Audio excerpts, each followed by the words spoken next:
pluie tambournait contre la vitre du bureau de Jacques Moreau. L'inspecteur Simon Dubois tournait une page du dossier, l'air sceptique. Le roi Johnson, 72 ans, retraité des chemins de fer, disparu depuis 3 jours. Signalé par son curé. On a vraiment besoin de l'unité des affaires non classées pour sa chef. Moreau, les yeux rivés sur la photo d'un vieil homme souriant, alluma une gauloise. Un homme qui n'a manqué ni une messe, ni un marché en 10 ans, et qui s'évapore comme ça. Le père O'Malley a dit autre chose au téléphone. Il a parlé de bruit. De bruit? Des notes de piano. La nuit, venant dans la maison abandonnée en face de chez Johnson, exactement le 1312 rue de la Rivière. La maison au gémissement. Les légendes du quartier maintenant. Les légendes d'inspecteurs sont souvent de vieilles vérités qui ont perdu leur étiquette. Allons voir le bon père. Puis nous irons faire un coucou aux fantômes.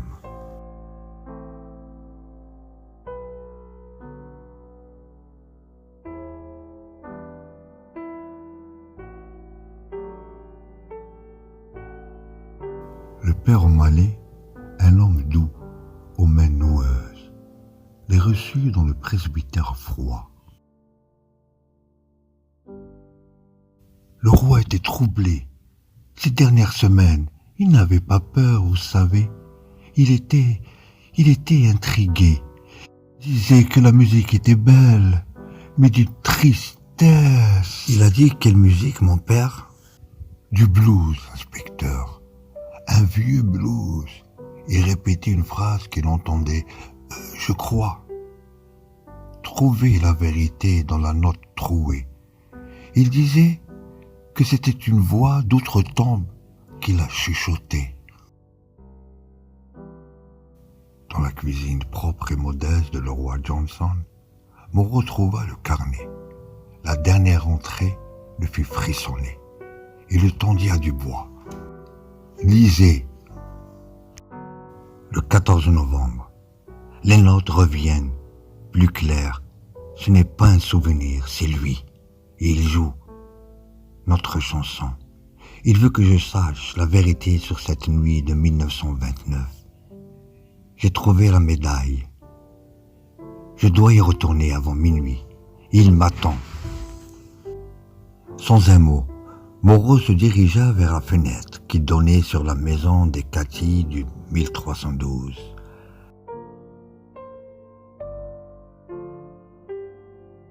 C'est là-bas. C'est là-bas qu'il faut chercher.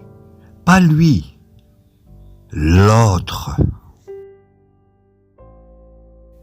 La visite de la vieille maison ne révélait que ruines et poussière. Mais dans la cheminée du grand salon, au mur noirci, les doigts, experts du Moreau, trouvèrent la brique branlante, la médaille de Saint-Christophe, gravée EK, étincela faiblement dans la lumière de leur lampe.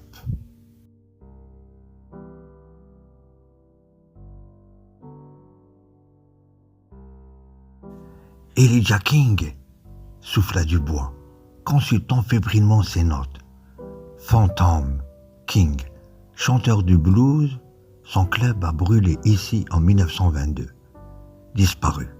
Le corps, jamais retrouvé. Vous pensez que...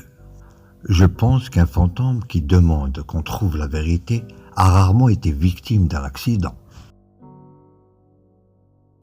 Cette nuit-là, à 23h55, le froid dans la maison était surnaturel. Coupant, Moreau avait posé la médaille sur le piano désossé.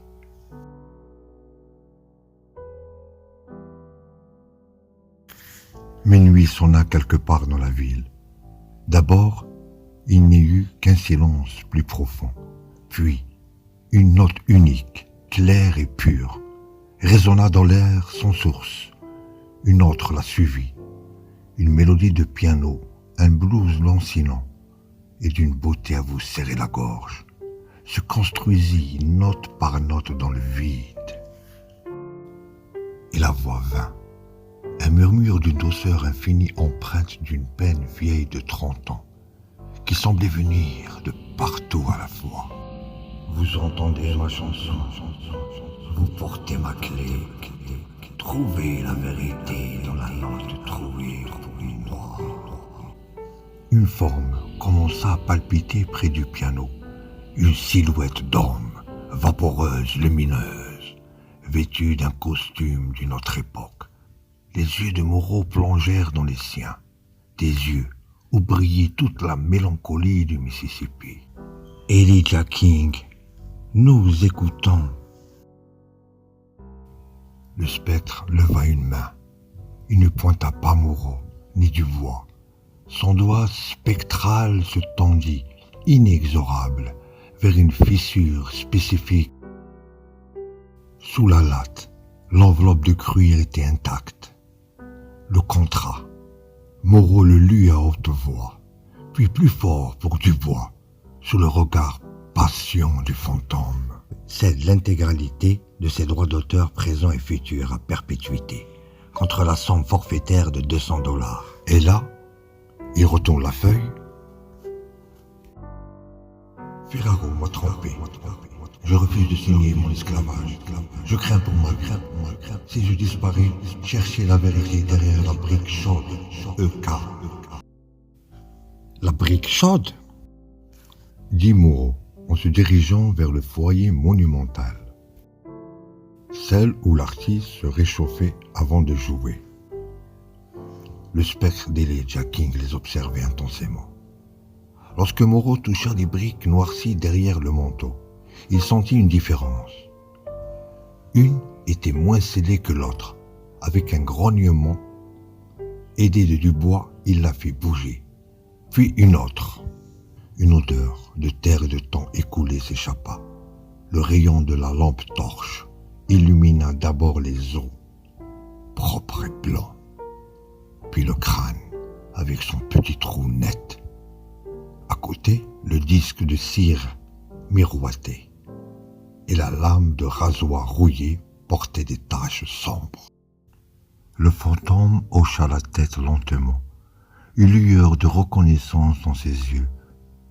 Puis son regard sembla passer à travers Moreau, vers la fenêtre, vers la maison de le roi Johnson.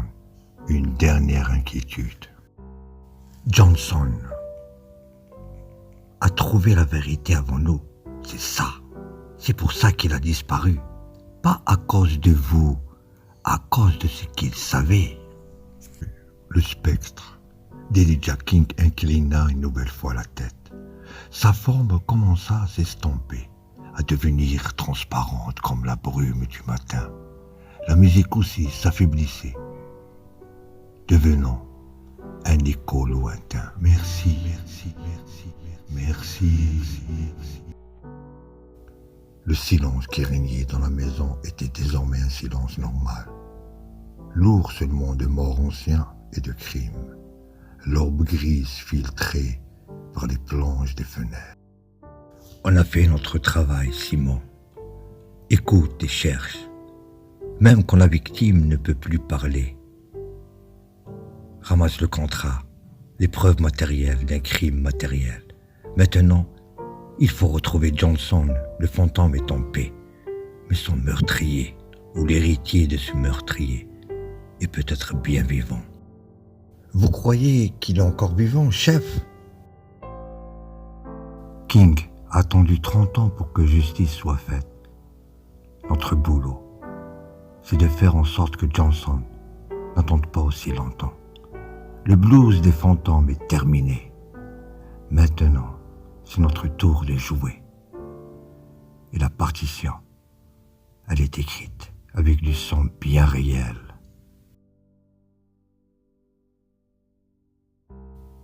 L'enquête appelle close sur un monde venait de rouvrir sur un autre, plus sombre et plus dangereux. Le détective Jacques Moreau entraînant son partenaire vers la voiture. Une nouvelle piste commençait, et elle ne menait plus vers le passé, mais vers les coins les plus noirs du présent.